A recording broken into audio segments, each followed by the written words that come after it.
Hello students, இன்னைக்கு வீடியோவில் நம்ம ஸ்டேட் போர்ட் +1 அக்கௌண்டன்சி சப்ஜெக்டில் 11th chapter capital and revenue டிரான்சாக்ஷனில் எக்ஸசைஸ் சம் 5, 6, 7 இந்த 3 சம்மும் பார்க்க போகிறோம். நான் உங்கள் ஹோஸ்ட். வாங்க இப்போ வீடியோக்குள்ளே போகலாம். 5th சம்மில் state whether the following are capital, revenue and deferred revenue. இந்த 4 டிரான்சாக்ஷனில் எதெல்லாம் capital transaction, revenue and deferred ரெவென்யூன்னு கேட்டிருக்காங்க. இப்போ ஃபஸ்ட்டு பாருங்கள், legal fees paid to the lawyer for acquiring a land 20,000. சைடில் உங்களுக்கு நோட்ஸ் கொடுத்துருக்கோம் பாருங்கள். Legal fees for acquiring a land is a capital expenditure. ஏன்னா இதுக்கு reason long term benefits derived. இப்போது லாயருக்கு கொடுக்கக்கூடியது அது என்ன பர்பஸுக்கு? ஒரு லேண்டை வாங்குறாங்க. Acquiring means purchase. Land long term asset. இது லாங் டேர்ம் அசட் வாங்கிறதுக்கு அதுக்குரிய லீகல் ஃபீஸ் பே பண்ணுறாங்க இல்லையா, அது வந்து லாங் டேர்ம் பெனிஃபிட். அதனால் இது கேபிட்டல் எக்ஸ்பெண்டிச்சரில் வரும். Second point, heavy advertising cost of 12 lakhs spend on introducing a new product. Advertising காஸ்ட்னாவே யூஸ்வலாக நம்மளுக்கு என்ன வரும்? Deferred revenue. Benefits over multiple periods, not only first year, second year, third year, ஒரு 7 years 10 years, நியர்லி 6 or 7 இயர்ஸ்க்கு multiple பீரியட்ஸ்க்கு யூஸ்ஃபுல்லாக இருக்கிறதுனால அதை அட்வர்டைஸிங் அப்படின்ற வேர்டு பார்த்தாலே நீங்கள் டெஃபர்ட் ரெவென்யூவில் போட்டுடணும். Third point, renewal of factory licence 12,000. ஏன் அந்த ஃபேக்ட்ரி லைசன்ஸை ரெவென்யூ எக்ஸ்பெண்டிச்சர்னு சொல்கிறோம் பாருங்கள். It is a revenue expenditure. Benefits derived within a short period, ongoing cost to maintain the ability to operate the factory. இது வந்து ஒரு ஃபேக்ட்ரியோட லைசன்ஸை ரெனியூவல் பண்ணுறது. ஷார்ட் பீரியட், இது வித்தின் 1 year 2 yearsக்கு அதை என்ன பண்ணணும்? ரெனியூவல் பண்ணிட்டு தான் இருக்கணும். ஆன்கோயிங் காஸ்ட், மெயின்டைன் த ஒரு day to day operation of the ஃபேக்ட்ரின்னு சொல்லலாம். அந்த ஃபேக்ட்ரி ஆப்ரேட் பண்ணுறதுக்கு அது எபிலிட்டி டு ஆப்ரேட் த ஃபேக்ட்ரிக்கு செய்யக்கூடிய செலவு வந்து ரெவென்யூ எக்ஸ்பெண்டிச்சரில் வரும். Fourth point, a sum of 4,000 was spend on painting the factory. இது என்ன எக்ஸ்பெண்டிச்சர்னா revenue expenditure. Day to day operation. இப்போ தினம் செய்யக்கூடிய அந்த டே டு டே ஆக்டிவிட்டீஸுக்குரிய செலவு எல்லாமே ரெவென்யூ ஹெட்டிங்கில் தான் வரும். And maintenance of a business, paint பண்ணுறது, அது மாதிரி எக்ஸ்பென்சஸ்லாம் ரெவென்யூ எக்ஸ்பெண்டிச்சர் தான். சிக்ஸ்த்து பாருங்கள், classify the following receipts into capital and revenue. இதில் வந்து ரெசிப்ட்ஸ் வந்து கேபிட்டலாக ரெவென்யூவாக சொல்கிறாங்க.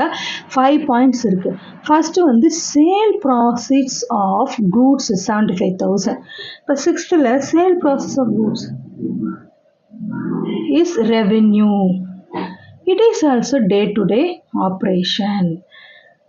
இப்போது ஒரு கூட்ஸை சேல்ஸ் பண்ணணும் அப்படின்னா அது ரெவென்யூ ரெசிப்ட்ஸில் வரும். அதுக்குரிய ப்ராசஸ்ஸு.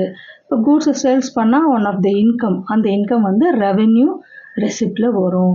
இது day to day operation, so அது ரெவென்யூ டாப்பிக்கில் வரும். தென் செகண்ட் வந்து loan borrowed from bank 2,50,000. Loan வந்து பேங்க்லேருந்து வாங்குறாங்க. அது கேபிட்டல் ரெசிப்ட். ஏன்னா liability for the borrower to repay the principal amount. ஒரு பொறுப்பு, ரெஸ்பான்சிபிலிட்டி. லயபிலிட்டினா என்னது? ரெஸ்பான்சிபிலிட்டி. வாங்குறவங்களுக்கு இந்த பிஸ்னஸ் வாங்குச்சுன்னா அந்த பிஸ்னஸ் இஸ் த பாரோயர். அவர் திரும்பி ரீபே பண்ணணும் வித் இன்ட்ரெஸ்டோட principal amount. So this is one of the capital receipt. Then third point, sale of investment 1,20,000. இப்போ இன்வெஸ்ட்மெண்ட்டை சேல்ஸ் பண்ணுறாங்க, அது one of the capital receipt. Non recurring in nature. Example issue of shares. இப்போ அடிக்கடி நடக்கக்கூடியது கிடையாது இல்லையா? இந்த இன்வெஸ்ட்மெண்ட்டு சேல்ஸ் பண்ணுறது, இந்த ஷேர்ஸ் வந்து அது ரேர் இன் கேஸு, நான் ரெக்கரிங் நேச்சர். எக்ஸாம்பிளுக்கு ஷேர் இஷ்யூ பண்ணுறதா இருக்கட்டும். ஸோ அந்த மாதிரி ரெசிப்ட் எல்லாம் கேபிட்டல் ரெசிப்டில் வரும். Then fourth, commission received 30,000. Commission received 30,000 வந்து revenue received. Income earned from the day to day operation of a business. Example sales, provide service. இப்போ வந்து ஒரு எக்ஸாம்பிள் வந்து ஒரு சேல்ஸ் பண்ணும்போது கிடைக்கக்கூடிய கமிஷனாக இருக்கலாம், இல்லை ஒரு சர்வீஸ் பண்ணும்போது கிடைக்கக்கூடிய கமிஷனாக இருக்கலாம். இதெல்லாம் வந்து ரெவென்யூ ரெசிப்டாக ட்ரீட் பண்ணணும். அது மட்டும் இல்லாமல் டே டு டே ஆப்ரேஷன் நடக்கக்கூடிய எல்லா ரெசிப்ட்டுமே வந்து ரெவென்யூ ரெசிப்டில் நம்ம ஹெட்டிங்கில் அப்ளை பண்ணணும். தென் 5th point 1,400 wages paid in connection with the erection of new machinery.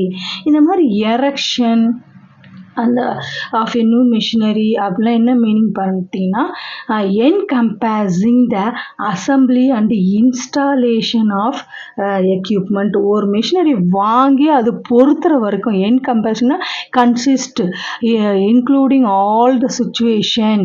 Assembly பண்ணுறோலையே, அதுக்கு ஒரு மிஷினை வாங்கி வந்து அது ஒரு இடத்துல ஃபிக்ஸ் பண்ணி பொருத்தி இன்ஸ்டாலேஷனை பொருத்தி அது வேலை செய்கிற வரைக்கும், அதை வந்து ட்ரைலர் ரன்னு சொல்லுவாங்க, அது ஒர்க் பண்ணுற வரைக்கும் ஆகக்கூடிய எல்லா செலவுமே கேபிட்டல் எக்ஸ்பெண்டிச்சரில் வரும். Erection of new machinery.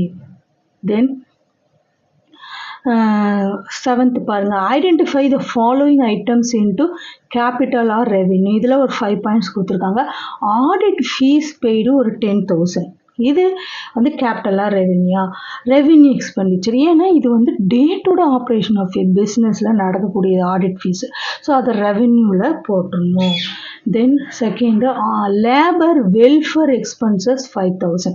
ஒரு லேபர் வெல்ஃபேர் எக்ஸ்பென்சஸ் வந்து அதுவும் ரெவென்யூ எக்ஸ்பெண்டிச்சர் தான். ஏன்னா நார்மல் ஃபங்க்ஷனிங் ஆஃப் பிஸ்னஸுக்கு ஆகக்கூடிய செலவை தான் வந்து நம்ம ரெவென்யூ எக்ஸ்பெண்டிச்சர் சொல்கிறோம், டே டு டே ஆப்ரேஷன்.